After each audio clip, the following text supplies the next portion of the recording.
Hey everyone, in case you don't know me, my name is Courtney. I am a teacher and my husband and I farm and we have honeybees.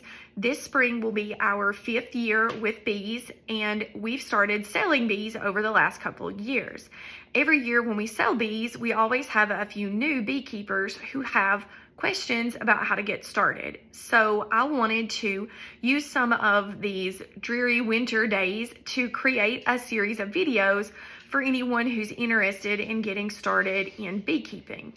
The one thing we learned quickly when we started beekeeping was that there's a lot of information out there about beekeeping and every beekeeper has an opinion. I've always been told if you ask 10 beekeepers a question, you'll get 10 different answers, and it is the truth. So I want to share some things that we've learned, some things that work for us. I am by no means an expert. It is by no means the right way, but I'm going to share what has worked for us and what we've learned.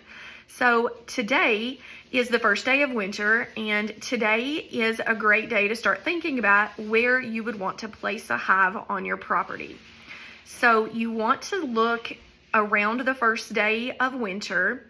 At noon, you want to look at where you have sun on your property. That's a place that would be a good place for your bees because that means they would get enough sun. So one thing I will caution you about though is looking at trees, because I made the mistake early on of putting my bees in a place that was sunny on the first part of the first day of winter, but it was under a tree. So once the leaves came out on that tree, I didn't have nearly as much sun. So that meant that my bees had a little more shade than I now like to give my bees, because that shade, means that the bees are going to be a little more susceptible to hive beetles. And I can talk about that in the later video, but now is the time just to start thinking about where you might have a place that you would want to put your bees. Two other things that you want to consider is that you don't want it to be very close to your house.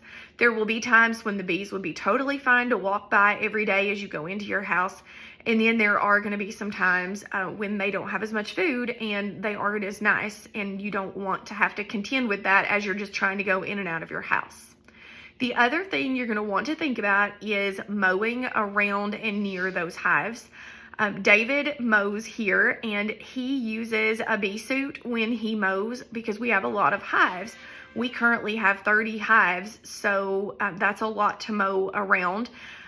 When we had fewer hives, he sometimes would do the riding lawnmower and not wear a bee suit. It just depends on where they're located. So another thing to think about now as you get started in your journey to becoming a beekeeper, and I'm looking forward to sharing more with you guys.